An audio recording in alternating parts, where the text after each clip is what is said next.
Halo semuanya, kembali lagi bersama saya di channel Imanime, sebuah channel yang akan membahas tentang semua hal unik yang ada di Sulawesi Selatan dan masih banyak lagi. Di video kali ini, kita akan membahas tentang kisah hidup Karaeng Galesong. Siapakah sebenarnya Karaeng Galesong ini? Bagaimana kisah hidupnya? Dan apa-apa saja dampak yang dia berikan bagi bangsa Indonesia, khususnya di Sulawesi Selatan? Penasaran? Sebelum kita masuk ke pembahasan, saya mau mengajak teman-teman semua buat yang belum subscribe supaya bisa terlebih dahulu ditekan tombol subscribe-nya, supaya channel ini bisa terus berkembang dan memberikan informasi, hiburan, serta wawasan kepada kita semua. Oke, kalau sudah, langsung saja mari kita masuk ke pembahasan. Inilah dia kisah hidup Karaeng Galesong. Catatan, video ini akan berbentuk seperti audio podcast, jadi teman-teman bisa mendengarkan audionya saja tanpa harus melihat visualnya. Silahkan mendengarkan kisah ini sambil beraktivitas. Karaeng Galesong lahir pada tanggal 29 Maret tahun 1655 dengan nama asli I Manin Rori. Beliau adalah putra dari Sultan Hasanuddin dengan istri keempatnya yang bernama I Hatijah Ilomo Tobo. Ketika beliau mulai beranjak dewasa, Sultan Hasanuddin selaku ayahnya mulai menyadari bakat kepemimpinan yang dimiliki oleh anaknya, sehingga beliau pun memberikannya nama Karaeng Galesong. Dan sejak saat itulah kisah heroik beliau bermula.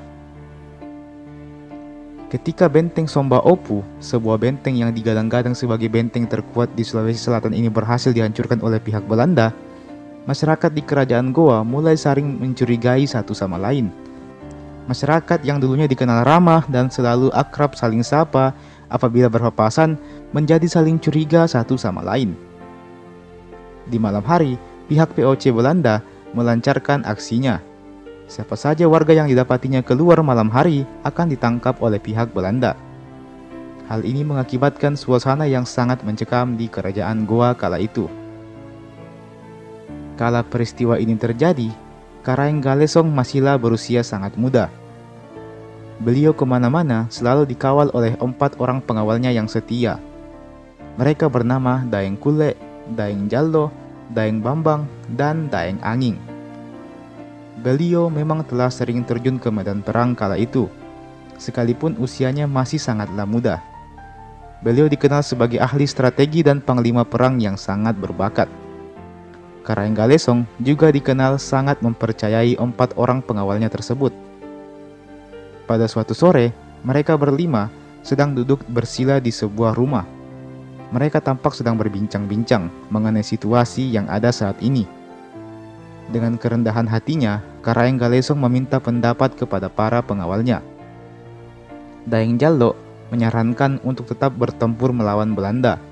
Sementara Daeng Anging ingin tetap mengikuti kesepakatan Sombaya yang telah disepakati oleh Sultan Hasanuddin dan pihak POC.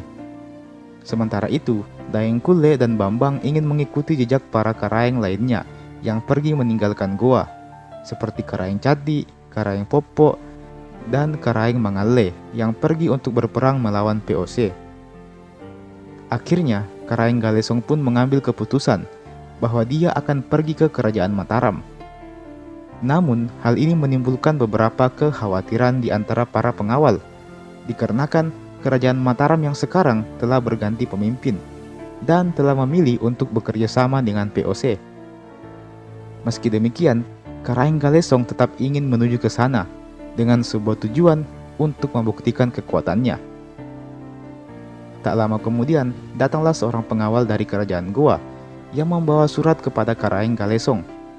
Isi surat tersebut adalah perintah dari Sultan Hasanuddin kepada Karaeng Galesong supaya segera meninggalkan Goa, dikarenakan telah banyak mata-mata yang diturunkan oleh pihak Belanda untuk mencari para putra dari kerajaan Goa, yang mana salah satunya adalah Karaeng Galesong itu sendiri. Keesokan harinya, Karaeng Galesong bersama dengan para pengawalnya pun bersiap untuk meninggalkan kerajaan Goa. Beliau bersama dengan 4.000 pengawalnya dan bersiap untuk meninggalkan Goa dengan tujuan ke Mataram. Dikarenakan jumlah kapal pinisi yang ada hanya 3 buah saja, dengan perkiraan hanya mampu memuat 500 orang per kapalnya, akhirnya diputuskan bahwa kapal tersebut akan berlayar 3 kali pulang balik. Berangkatlah Karaeng Galesong bersama dengan para pengikutnya, dan tujuan mereka adalah ke Mataram. Terbesit kekhawatiran dalam benak Karaeng Galesong. Pasalnya, kapal pinisi yang ditumpanginya hanyalah kapal biasa. Kapal tersebut tidak dilengkapi dengan persenjataan berupa meriam dan sebagainya. Selain itu, apabila mereka bertemu dengan kapal POC di tengah lautan, maka kemungkinan besar mereka akan kalah secara telak. Dan benar saja, di tengah-tengah perjalanan, mereka sempat melihat beberapa kapal perang milik POC. Dengan bijak, Karaeng Galesong meminta awak kapalnya untuk memutar haluan dan berbelok menuju ke Bima saja. Adalah sebuah keputusan yang bijak mengingat hubungan antara kerajaan Gowa dengan Bima masih terjalin dengan baik. Walaupun beberapa waktu yang lalu, kerajaan Gowa harus melepas Bima sebagai sekutunya, dikarenakan perjanjian Bongaya. Meski demikian, adanya pernikahan politik antara kedua kerajaan membuat rakyat Bima masih menaruh rasa hormat kepada kerajaan Gowa. Sesampainya di Bima, beliau disambut dengan baik oleh para warga di sana. Beliau juga mendapat kabar bahwa salah satu pangeran Gowa lainnya, yakni Karaeng Bontomarannu, telah berada di Semarang dan terus-menerus mengarungi lautan sambil memerangi pihak POC. Setelah beberapa hari menginap di Bima, Karaeng Galesong beserta pengikutnya kembali melanjutkan perjalanannya menuju ke Mataram. Sesampainya Karaeng Galesong dan rombongan di Mataram, dia disambut dengan kehadiran seseorang yang bernama Daeng Rongkasi. Dari Daeng Rongkasi ini, beliau kemudian kembali mendengar kisah heroik Karaeng Bontomarannu yang bermarkas di Banten, serta bagaimana perjuangan Karaeng Bontomarannu dalam berperang melawan POC. Setelah mendengar kisah dari Karaeng Bontomarannu ini, Karaeng Galesong kemudian diceritakan kembali tentang bagaimana situasi dan kondisi yang menimpa Mataram saat ini. Rupanya, salah seorang putra mahkota yang bernama Gusti Pangeran Adipati Ano juga tidak senang dengan kebijakan Raja Mataram yang berlaku sewenang-wenang kala itu. Daeng Rongkasi kemudian menjelaskan bahwa putra mahkota memberikan tempat kepada Karaeng Galesong di Demung dan sekitar pesisir Jawa, namun dengan syarat bahwa Karaeng Galesong harus mau membantu putra mahkota tersebut apabila dia membutuhkan bantuannya. Karaeng Galesong pun setuju dan mulai membangun pemukiman di wilayah yang telah diberikan padanya. Beliau mengelompokkan orang-orang berdasarkan keahliannya untuk saling membantu dan menghidupi satu sama lain. Hal ini dilakukan sambil menunggu rombongan pengikut selanjutnya tiba di Mataram. Setelah 2 minggu, para rombongan pengikut Karaeng Galesong pun mulai berdatangan. Alhasil, lengkaplah sudah 4.000 prajurit milik Karaeng Galesong, ditambah beberapa ekor kuda yang dikirim oleh pihak dari kerajaan Bima. Maka, Karaeng Galesong beserta pengikutnya pun mulai bersiap untuk rencana selanjutnya. Dikarenakan wilayah Demung yang semakin ramai dihuni oleh para pendatang dari Sulawesi, Karaeng Galesong memutuskan untuk membuat pasukan pengintai untuk mencegah adanya mata-mata yang memasuki wilayah Demung. Kemudian, di depan rumah Daeng Rongkasi telah berkumpul para panglima-panglima perang yang siap bertempur, bersama dengan pasukan yang jumlahnya telah bertambah menjadi 6.000 orang. Pasukan-pasukan tersebut kemudian dibagi ke dalam 7 batalion. Selain pasukan batalion, Karaeng Galesong juga telah mengirim mata-mata untuk mencari tahu informasi seputar kerajaan Mataram. Karaeng Galesong juga telah bertemu dengan putra mahkota kerajaan Mataram, yakni Pangeran Trunojoyo. Akhirnya strategi pun telah diatur. Salah satu rencana yang dilakukan kala itu adalah dengan bekerja sama dengan Karaeng Bontomarannu dan seorang Karaeng lain yang bernama Karaeng Mamar, di mana Karaeng Bontomarannu akan mengirimkan 5.000 pasukannya untuk membantu Karaeng Galesong. Selain itu, Karaeng Bontomarannu juga akan berperan sebagai penghalang apabila pihak POC Belanda hendak ikut campur dan menjadi bala bantuan. Meski demikian, masih terdapat selisih jumlah pasukan yang sangat besar, di mana pihak kerajaan Mataram sendiri memiliki jumlah pasukan mencapai 70.000 orang, kalah jauh dengan jumlah pasukan Karaeng Galesong yang hanya belasan ribu saja, ditambah dengan pasukan dari Trunojoyo. Akhirnya, tibalah waktu yang telah ditentukan. Karaeng Galesong terlihat duduk dengan gagah di atas kudanya. Di belakangnya telah berbaris sekitar 6.000 orang prajurit. 6.000 prajurit ini dibagi ke dalam 3 bagian, yakni sayap kanan yang dipimpin oleh Daeng Rongkasi dengan pasukan cadangan yang dipimpin oleh Daeng Jallo. Sayap kiri dipimpin oleh Daeng Kulle dengan pasukan cadangan Daeng Mangasi. Sementara Karaeng Galesong yang memimpin pasukan utama bersama dengan Daeng Anging dan Daeng Bambang sebagai pengawalnya, serta Daeng Sadike sebagai pemimpin pasukan cadangan.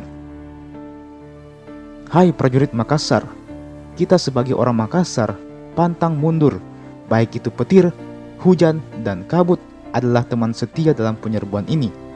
Tegakkan harga diri, karena kalian adalah prajurit terlatih. Ingat, semakin musuh menekan, semakin gigih kita berjuang. Demikian teriakan membara dari sang panglima perang Karaeng Galesong, yang dibalas dengan sorakan meriah dari para pasukannya. Mereka siap bertempur habis-habisan. Akhirnya, pasukan pun mulai bergerak. Pasukan sayap kanan bergerak lebih dulu ke arah yang agak ke utara, sementara pasukan sayap kiri maju ke arah selatan, dan pasukan milik Karaeng Galesong masuk di tengah. Dengan cepat, pasukan sayap kiri dan kanan sampai di Pajarakan. Wilayah yang dibentengi oleh pasukan dari kerajaan Mataram tersebut pun langsung disapu bersih oleh pasukan sayap kiri dan pasukan sayap kanan. Sorak-sorai meriah mengikuti keberhasilan tersebut. Peperangan tersebut hanya berlangsung setengah hari, dan pasukan pimpinan Karaeng Galesong ini berhasil menang dengan mutlak. Karaeng Galesong beserta pasukannya kemudian bergerak menuju Pasuruan, yang dikenal sebagai wilayah yang cukup kuat pertahanannya. Para pengikutnya yang mengalami luka-luka diperintahkan untuk tinggal terlebih dahulu dan boleh menyusul apabila rasa sakitnya sudah mulai menghilang. Sungguh semangat juang yang luar biasa. Di tengah jalan, pasukan Karaeng Galesong mendapat kabar bahwa pasukan pimpinan Pangeran Trunojoyo saat ini telah lurus menuju ke Pasuruan, serta pasukan Karaeng Mamar telah berlayar dan akan segera berlabuh di Pasuruan. Karaeng Galesong pun semakin mempercepat kudanya dan melanjutkan perjalanan. Allah bersama kita, taklukkan Probolinggo, hancurkan Mataram. Demikian teriakan Karaeng Galesong yang dibalas dengan teriakan membara oleh para pasukannya. Sesampainya di Probolinggo, daerah tersebut rupanya telah kosong melompong. Tidak ada tanda-tanda dari siapapun di sana. Seolah-olah semua orang telah meninggalkan daerah tersebut. Namun, itu hanya berlangsung beberapa saat saja. Seketika, pasukan Mataram langsung datang dan menyerbu pasukan Karaeng Galesong yang tampak masih sangat kaget dengan serangan dadakan ini. Karaeng Galesong segera mengatur taktik dengan berpura-pura mundur untuk memancing maju pasukan Mataram. Seketika, pasukan Karaeng Galesong kemudian berbalik arah dan menyerang dari arah samping dengan mengayunkan pedangnya. Seketika, peperangan sengit pun terjadi kala itu.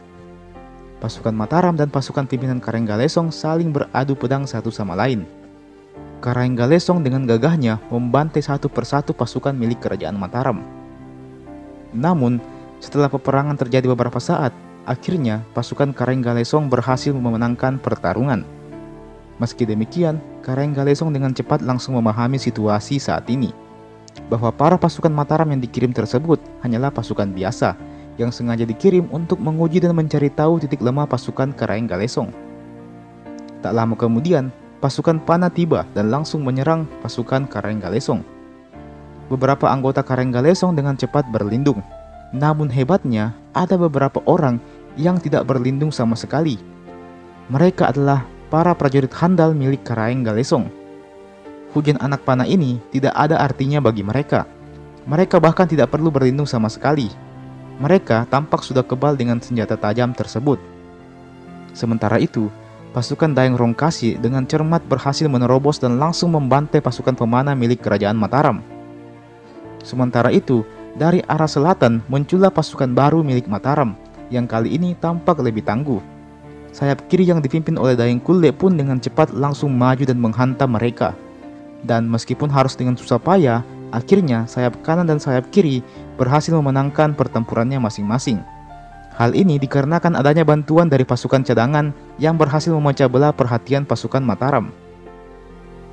Dengan kondisi yang semakin terpuruk, pasukan Mataram pun memutuskan untuk mundur karena merasa kekalahannya sudah dekat. Karaeng Galesong tidak terlena dengan kemenangan sementara yang diraihnya. Dia memerintahkan semua pasukannya untuk tetap waspada. Dan benar saja, di sore hari, pasukan Mataram kembali datang dan menyerang. Pasukan Mataram beranggapan bahwa pihak Karaeng Galesong telah larut dalam kemenangannya. Namun ternyata tidak. perang pun kembali pecah. Inilah puncak perang yang terjadi di Probolinggo. Perang berlangsung sengit, namun berkat kegigihan para pengikut Karanggalesong, mereka pun berhasil memenangkan pertarungan.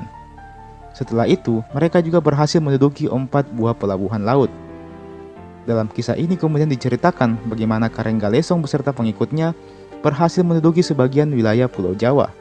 Utamanya setelah pasukan dari Pangeran Trunojoyo dan Karayeng Mamar ikut membantu dan menjadi aliansi.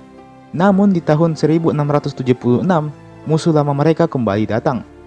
Ya, mereka adalah POC Belanda yang kembali berhasil menduduki wilayah Jawa dan memaksa Karanggalesong melarikan diri ke Madura. Karanggalesong beserta Pangeran Trunojoyo langsung melancarkan pasukannya untuk melawan POC Belanda. Setelah melalui pertempuran sengit, pihak aliansi Karanggalesong dengan Pangeran Trunojoyo berhasil meraih kemenangan. Namun kemenangan mereka tidak berlangsung lama.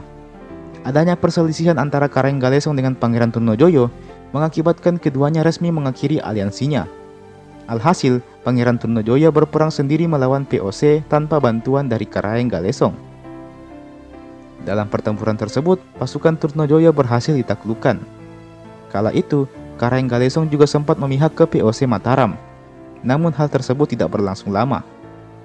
Pada bulan Oktober 1679, tentara POC berhasil mengepung benteng milik pasukan Karanggalesong. Selama 5 minggu dikepung, akhirnya Karanggalesong berhasil melarikan diri dengan sejumlah pengikutnya yang tersisa 60 orang. Karanggalesong melarikan diri dalam keadaan sakit kala itu. Akhirnya, Karanggalesong kembali membentuk aliansi dengan Pangeran Trunojoyo. Namun sebulan kemudian, tepatnya pada tanggal 21 November 1679, Karanggalesong akhirnya menghembuskan napas terakhirnya. Beliau kemudian dimakamkan di Ngantang, Kabupaten Malang. Dan teman-teman, itulah tadi kisah hidup dari Karanggalesong. Jangan lupa like dan share ini video. Subscribe juga ke channel ini dan silakan berkomentar di bawah ya. Terima kasih dan sampai jumpa di video berikutnya.